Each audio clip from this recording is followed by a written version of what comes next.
नमस्कार दोस्तों, स्वागत है आपका friends at preparation YouTube channel पर। और इस चैनल पर मैं लेके आता हूं आपके लिए एजुकेशनल वीडियो। और आज की इस वीडियो में मैं डिस्कस करूंगा करंट अफेयर जनरल स्टडीज के से रिलेटेड क्वेश्चन की। इस वीडियो को आप यूटिलाइज कर सकते हैं प्रैक्टिस के लिए अगर आप किसी भी कॉम्पिटिटिव एग्जाम की प्रिपरेशन कर रहे हैं। कॉम्पिटिटिव एग्जाम में इस तरह के क्वेश्चन आपसे अक्सर पूछे जाते हैं, तो वीडियो को प्रैक्टिस के रूप में यूज करते हुए चेक करिए कि आप कितने क्वेश्चन के आंसर सही अटेम्प्ट कर पा रहे हैं। और वीडियो के एंड में आप स्कोर मेंशन करना मत भूलिए। और बीच बीच में मैं आपसे कुछ क्वेश्चन भी पूछूंगा, उसके आंसर भी आपको कमेंट बॉक्स में लिखना है। पहली बार चैनल पर वीडियो देख रहे हैं तो चैनल सब्सक्राइब कर लीजिए और हाँ, वीडियो को लाइक करना ना भूलें। चलिए स्टार्ट करते हैं फर्स्ट क्वेश्चन के साथ। With reference to cooperative in India consider the following statement. इस क्वेश्चन के अंदर आपसे कोऑपरेटिव्स इन इंडिया टर्म्स जो है इसके बारे में आपसे क्वेश्चन पूछा जा रहा है। और आपके पास ये कुछ स्टेटमेंट है, ये फर्स्ट स्टेटमेंट है आपके पास और इसके अलावा ये सेकंड स्टेटमेंट है। फर्स्ट स्टेटमेंट में आपसे बोला जा रहा है the term cooperatives was added in the constitution through the 97 constitutional amendment act in 2011। It is the fundamental right of citizen to form cooperatives. तो फर्स्ट स्टेटमेंट में आपसे ये बोला जा रहा है कि ये जो कोऑपरेटिव टर्म है हमारी कॉन्स्टिट्यूशन के अंदर इसे 97 कॉन्स्टिट्यूशन अमेंडमेंट के तहत इसे ऐड किया गया था। और दूसरा आपसे ये बोला जा रहा है ये हमारा फंडामेंटल राइट है कि हम किसी भी तरह की कोऑपरेटिव ग्रुप्स वगैरह इनका बना सकते हैं अपनी मर्जी के हिसाब से। तो ये दो स्टेटमेंट आपको दे दिए गए हैं। नीचे आपसे बोला जा रहा है कि कौन सा जो स्टेटमेंट है करेक्ट है, आपको वो आइडेंटिफाई करना है और उसके अकॉर्डिंग अपना आंसर बताना है। ऑप्शन ए में आपसे बोला जा रहा है फर्स्ट स्टेटमेंट करेक्ट है, ऑप्शन बी में आपसे बोला जा रहा है सेकंड स्टेटमेंट करेक्ट है और ऑप्शन सी में आपसे बोला जा रहा है फर्स्ट और सेकंड ये दोनों स्टेटमेंट करेक्ट है। और ऑप्शन डी में आपसे बोला जा रहा है कि फर्स्ट और सेकंड जो स्टेटमेंट है दोनों गलत है। तो करेक्ट स्टेटमेंट आपके अकॉर्डिंग क्या है, क्वेश्चन को अच्छे से अटेम्प्ट कर लीजिए। तो इस क्वेश्चन का जो करेक्ट आंसर है वो है सी। सी क्यों है आइए जान लेते हैं। हमारी कंट्री में जो कॉन्स्टिट्यूशन है उसके अंदर 97 अमेंडमेंट किया गया था 2011 में। और इस कॉन्स्टिट्यूशन के अंदर ये किया गया था कि 9th पार्ट का जो बी है उसके अंदर चेंजेस ला करके म्युनिसिपैलिटी टर्म्स को भी ऐड किया गया। जो टर्म्स है उसके अंदर ये डाला गया था कि भी कोई भी कोऑपरेटिव ग्रुप फॉर्म कर सकता है, यानी कि कोऑपरेटिव जो टर्म है इसे 97 अमेंडमेंट कर करके हमारी कॉन्स्टिट्यूशन के अंदर ऐड किया गया था। इसका मतलब ये हुआ कि फर्स्ट स्टेटमेंट हमारा करेक्ट हो गया।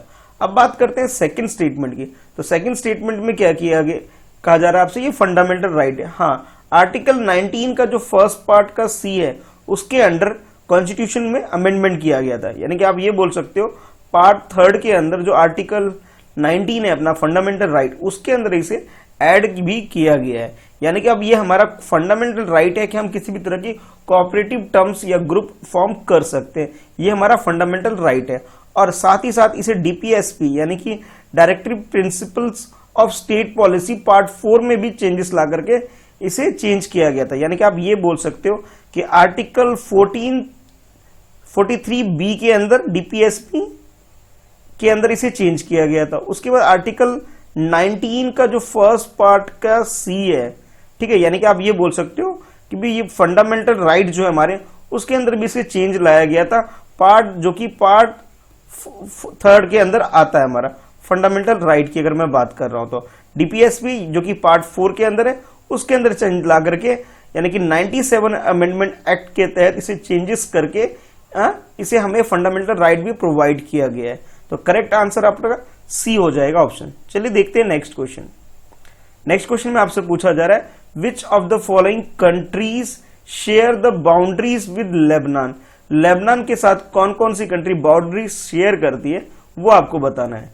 तो सीरिया, इजराइल, साइप्रस और जॉर्डन, ये कुछ कंट्री के नाम आपको दे दिए गए हैं। आपसे पूछा जा रहा है कि भी कौन सी ऐसी कंट्री है जो लेबनान के साथ अपनी बाउंड्री शेयर करती है। तो आपके पास जो ऑप्शन कुछ इस तरह से है। ए में आपसे बोला जा रहा है फर्स्ट और सेकंड जो कंट्री के नाम है वो बाउंड्री शेयर करती है। बी में आपसे बोला जा रहा है सेकंड एंड थर्ड जो है वो बाउंड्री शेयर करती है। और सी में आपसे बोला जा रहा है थर्ड एंड फोर्थ कंट्री जो वो शेयर करती है। और लास्ट ऑप्शन डी में आपसे बोला जा रहा है फर्स्ट, सेकंड एंड थर्ड ये तीनों कंट्री बाउंड्री शेयर करती है लेबनान से। अभी रिसेंटली लेबनान में जो अटैक हुआ था, बॉम्ब ब्लास्ट हुआ था, काफी मेजर नुकसान जो कंट्री में हुआ था, उस वजह से ये क्वेश्चन आपके लिए इंपॉर्टेंट हो जाता है, ठीक है। और इस वजह से इसकी लोकेशन से रिलेटेड आपसे ये क्वेश्चन पूछा भी जा सकता है। चलिए क्वेश्चन को अटेम्प्ट कर लीजिए। इस क्वेश्चन का जो करेक्ट आंसर है, करेक्ट आंसर इस क्वेश्चन का है ऑप्शन ए। ऑप्शन ए का मतलब है जो फर्स्ट और सेकंड कंट्री है। फर्स्ट का मतलब हो गया आपका, जैसे यहाँ पे दे रखा है आपके पास, सीरिया और इजराइल, ये दोनों कंट्री हैं जो कि इसके साथ बाउंड्री शेयर करती हैं। चलिए ये देख लीजिए, ये मिडल ईस्ट का पूरा टोटल मैप है। मिडल ईस्ट के अंदर ये जो पोर्शन है जहां मैं सर्कल बना रहा हूं, ये लेबनान है। जो लेबनान जो है वो कंट्री कुछ इस तरह से है, कुछ इस तरह से कंट्री है। जो ऊपर की तरफ अगर मैं बात करूं तो ये सीरिया से ये बाउंड्री शेयर करती है। अगर मैं नीचे की तरफ बात करूं तो नीचे की तरफ ये इजराइल से बाउंड्री शेयर करती है, यानी कि ये तो आपका इजराइल हो गया, और ये जो है आपका सीरिया, ये जो पोर्शन हो गया आपका सीरिया हो गया। ये जो कंट्री है, ये जो पर्टिकुलर जो कंट्री आपको दिखेगी यहाँ पे, ये है लेबनान, ठीक है। ये लेबनान होगी, और बाकी ये जो सारा जो एरिया है ये मेडिटेरियन सी है, यानी कि ये मैप में देख सकते हैं ये पूरा मेडिटेरियन सी है। ये आपका सीरिया हो गया, ये आपका दिख रहा है जो आपका, ये हो गया आपका इजराइल, और यहाँ पे इसकी लोकेशन है, ठीक है। यानी कि मिडल ईस्ट के अंदर ये कंट्री है, और इस कंट्री की जो बाउंड्री जो शेयर की जाती है वो मेडिटेरियन सी के साथ है। मेडिटेरियन सी का मतलब ये हो गया कि ये एक लैंडलॉक कंट्री नहीं है, यानी कि सी के थ्रू कनेक्टेड है। और जो कंट्री की अगर हम बात करें, लैंड की तरफ से अगर हम बात करें, तो इसमें दो मेजर कंट्री जो इसको बाउंड्री शेयर करती है, एक तो इजराइल करती है और इजराइल के अलावा सीरिया करती है, ठीक है। तो करेक्ट आंसर आपका ऑप्शन ए हो जाएगा। चलिए देखते हैं नेक्स्ट क्वेश्चन। नेक्स्ट क्वेश्चन में आपसे पूछा जा रहा है, with reference to globally important agriculture heritage system consider the following statement.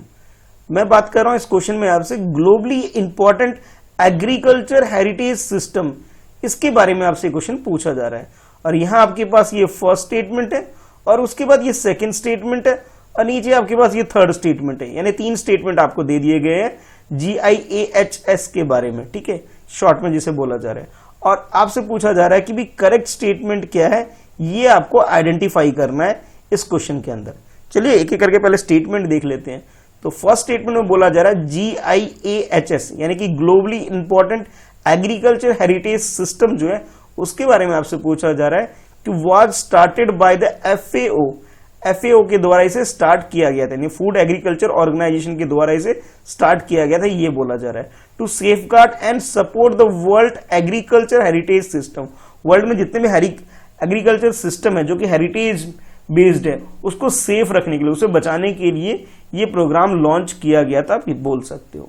Second statement में आपसे बोला जा रहा है, Kuttanad below sea level farming system in India has been recognized as GIAHS, यानी कि globally important agriculture heritage system की अगर हम बात करें तो हमारी कंट्री में कुट्टानाड को इसके पार्ट माना जा रहा है, ये बोला जा रहा है, जो कि बिलो सी है।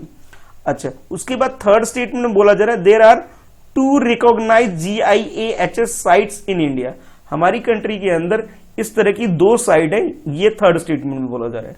तो 3 स्टेटमेंट है, तीनों स्टेटमेंट के अंदर आपको बता दिया गया है क्या क्या टर्म्स है। अब आपको ये बताना है कि करेक्ट स्टेटमेंट क्या है।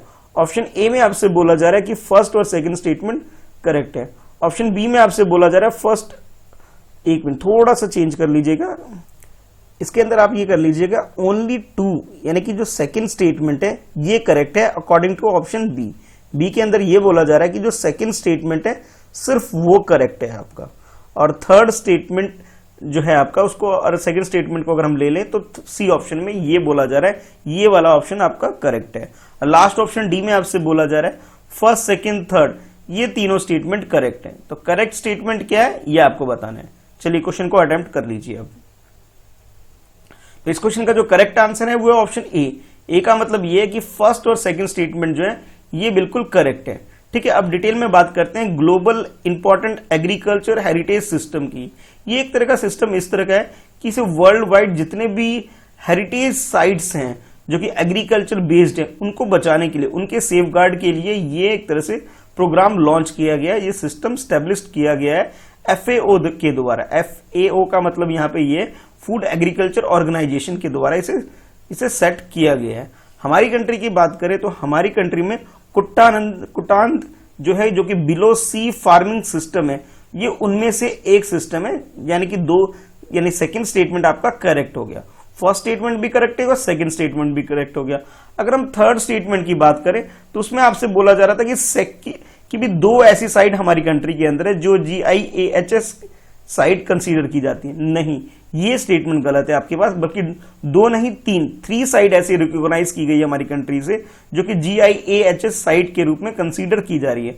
और वो है, एक तो फर्स्ट है कश्मीर में पैम्पूर, उसके बाद उड़ीसा में कोरापुट, और थर्ड है आपका केरला के अंदर कुट्टान। कुट्टान तो इस क्वेश्चन से रिलेटेड हो गया। और इसके अलावा आपसे पूछा जा रहा है, जो बताया आपको, कश्मीर से पैम्पूर है और उड़ीसा से कोरापुट है। ये दो एग्रीकल्चर सिस्टम और एक्स्ट्रा है हमारी कंट्री के अंदर, जिसे कंसीडर किया जा रहा है GIAHS साइट्स के रूप में। ठीक है, तो करेक्ट आंसर जो हमारा हो गया वो ऑप्शन ए, यानी कि फर्स्ट और सेकंड स्टेटमेंट करेक्ट हो गया।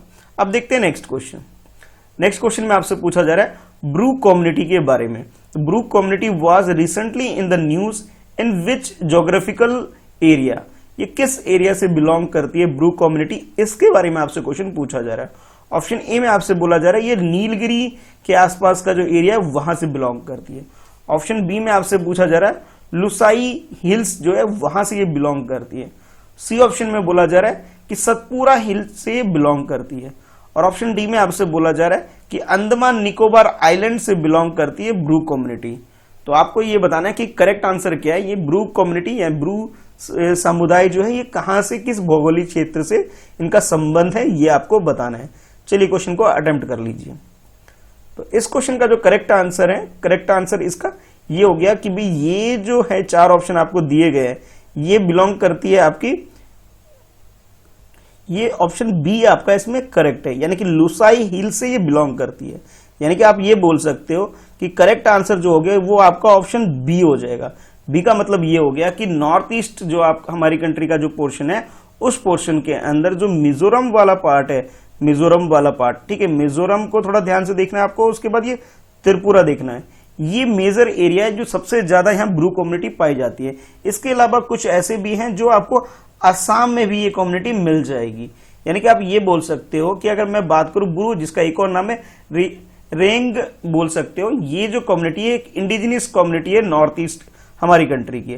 और नॉर्थ ईस्ट में त्रिपुरा, मिजोरम और असम, ये जो तीन स्टेट हैं सबसे ज्यादा इस कम्युनिटी के लोग यहाँ पे रहते हैं। ये एक वनरेबल ट्राइबल कम्युनिटी है हमारी कंट्री के अंदर। मेनली जो ये जो कम्युनिटी है ये बिलोंग करती है मिजोरम से, यानी कि मिजोरम के अंदर जो लुसाई हिल है, ठीक है, लुसाई हिल जो मिजोरम के अंदर है वहां से ये बिलोंग करती है। और 1997 में ये जो कम्युनिटी है ये यहाँ से माइग्रेट होकर दूसरी जगह ये चली गई थी। यानी कि ये कुछ लोग, कुछ जो पोर्शन जो है लोग जो है इसके वो त्रिपुरा में शिफ्ट हो गए थे, अब कुछ आसाम में जाकर के शिफ्ट हो गए थे, यानी कि अलग अलग जाके शिफ्ट हो गए थे। अभी रिसेंटली क्या है कि त्रिपुरा के बीच में और अब मिजोरम के बीच में एक डिस्प्यूट सा चल रहा है कि भी जो त्रिपुरा वाले लोग हैं इसे यहाँ रहने नहीं देते, यहाँ से भगा देते हैं।